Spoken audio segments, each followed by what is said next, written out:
Hey guys, it's me David and welcome back to another comparison. Today we're going to be comparing three different models of the Slave One.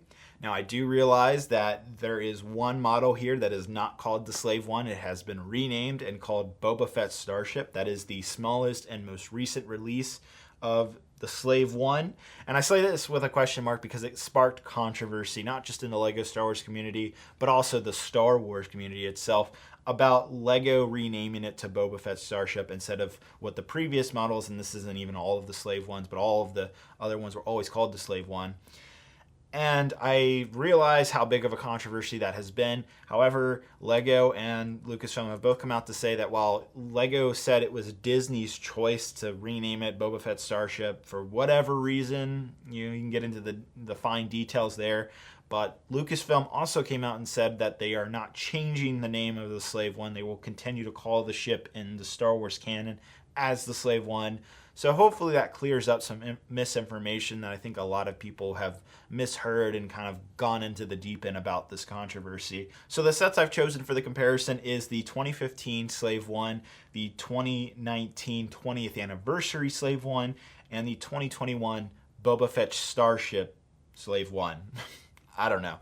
Anyhow, the reason why I chose these specific sets is that they look identical to each other, and they also scale down perfectly, like from the biggest to the medium to the littlest. Now, there's been so many versions of the Slave One over the years. There's the 2006, 2010, I think there was one in like 2000 or 1999. There's been so many, and then you had the 2002 one that was based off Attack of the Clones. We can go in all day about all the different versions, but what I think a lot of people want to see is these three compared.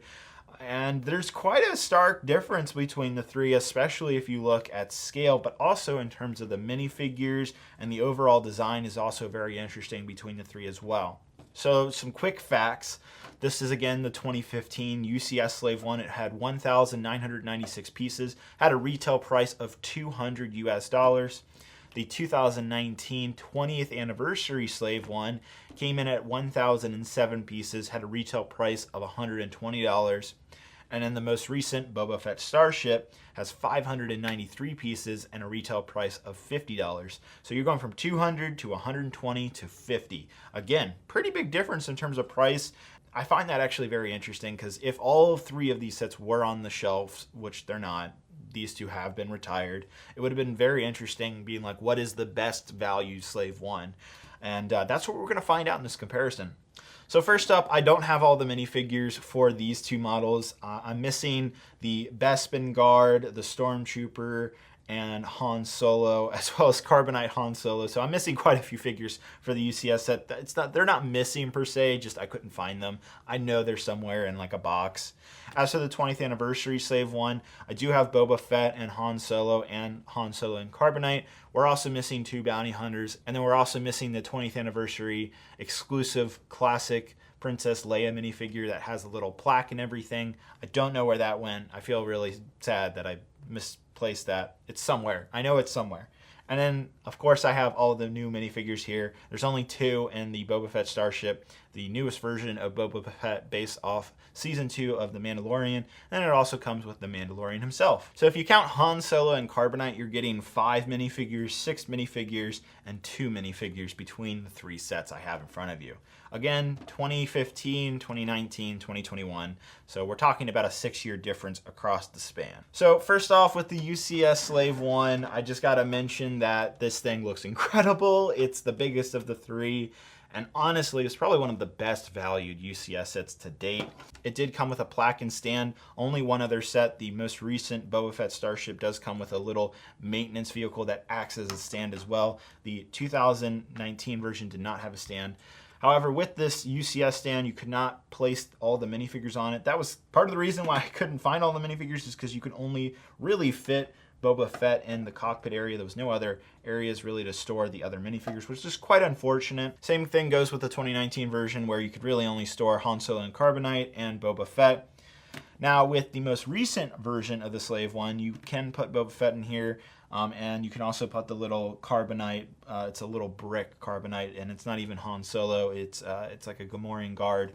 But you do have a little maintenance vehicle to put the Mandalorian in, which again, does act as a stand, so technically it's all one thing, which is really cool and ingenious, I think. Going on to the 2019 version, this was the very first Slave 1 to ever include a handle on the backside. It's extremely well made. It's probably one of the coolest playsets to kind of fly around.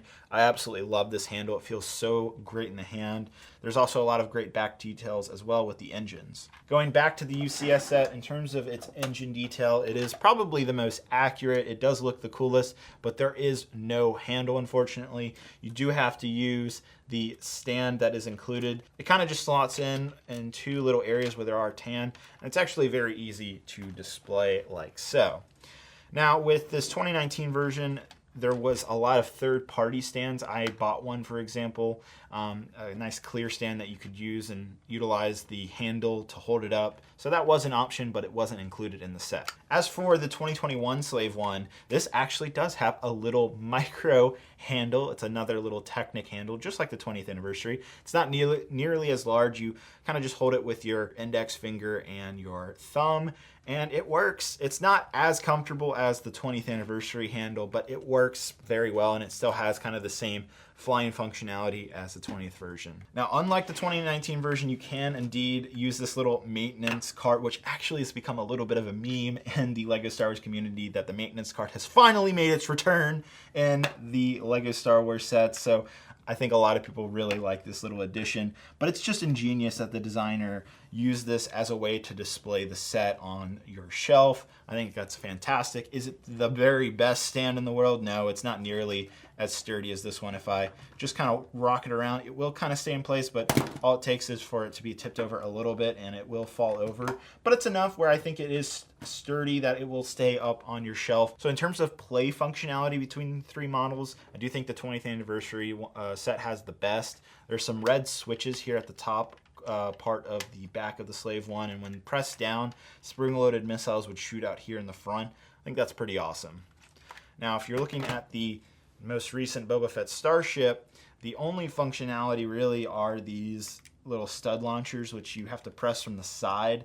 Not nearly as elegant and integrated, but given the scale of the set, it's understandable. Unfortunately, while the wings do move on the Boba Fett Starship when, tilting back and forth from landing position to flying position, the cockpit area does not move at all. It is just a seat that Boba Fett, the Mandalorian Season 2 version, will just sit in and just stay in one place, which is a little unfortunate, but again, you are constrained by such a small space, so it's understandable why that doesn't happen. With the 20th anniversary, there is a moving seat for Boba Fett, so it does move back and forth from landed position to flying position, and the wings, of course, do move as well. And it's the same case with the UCS Slave 1, where the wings do move back and forth very easily, and you move the seat back and forth as well. So the two bigger versions definitely have the more accurate functionality of Boba Fett moving back and forth in his seat. That unfortunately just isn't here on this smaller Boba Fett Starship Slave 1.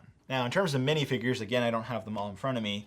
I'd say probably the best minifigure selection is going to be the 20th anniversary one, the two bounty hunters plus the exclusive Princess Leia, and the Boba Fett and Han Solo you're getting is pretty awesome. However, I'm sure a lot of people will definitely argue that this is the only Boba Fett with its classic armor that you get arm printing on in his newest version. So that made this set have an elevated minifigure in it.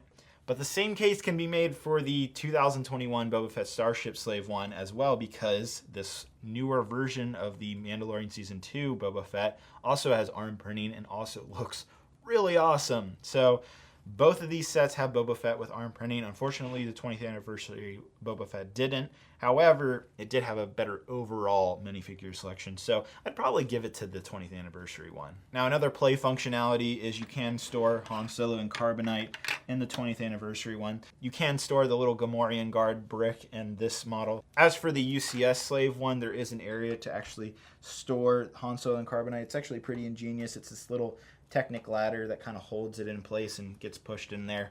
Very, very well done. So there you have it. That's my comparison. What is my favorite Slave 1 out of the bunch? Honestly, all three of these models are fantastic in their own way, and they all come at a very reasonable price point for what you're getting. The $200 price point, the piece count was there, the excellent minifigures were there.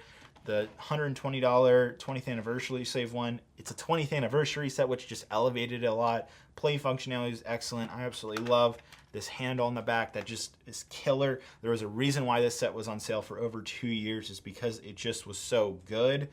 It recently retired just at the beginning of 2021.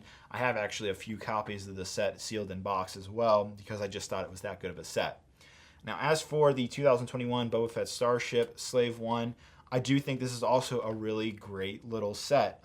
Whether you're a kid that hasn't gotten either one of these, this is a very good first Slave 1, I think, because it's still very accurate looking, has a ton of pieces in it given its $50 price point, has great minifigure selection. So I think each one of these serve their own purpose in terms of collecting Lego Star Wars sets. But if I had to choose one of what's my ultimate favorite, that's tough, honestly. I'd probably go with the UCS version just because it looks absolutely amazing on display.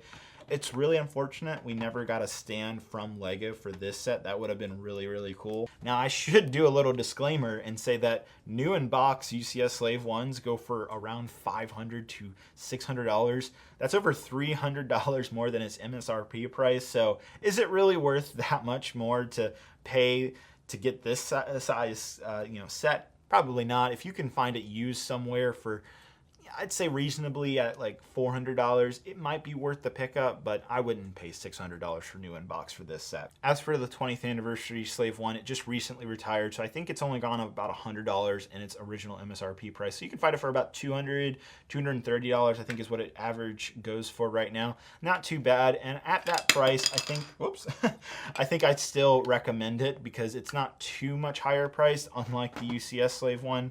But if you don't want to pay either of these, so with both of these sets being such a higher price, this is such a good value at $50. You're getting great minifigures, a fun set that you can display right out of the box, and it still has a lot of the similar play functions that you got in the 20th anniversary one. I'll leave a link down below to where you can buy the Boba Fett Starship. Thank you guys so much for watching, and I'll see you guys in another comparison.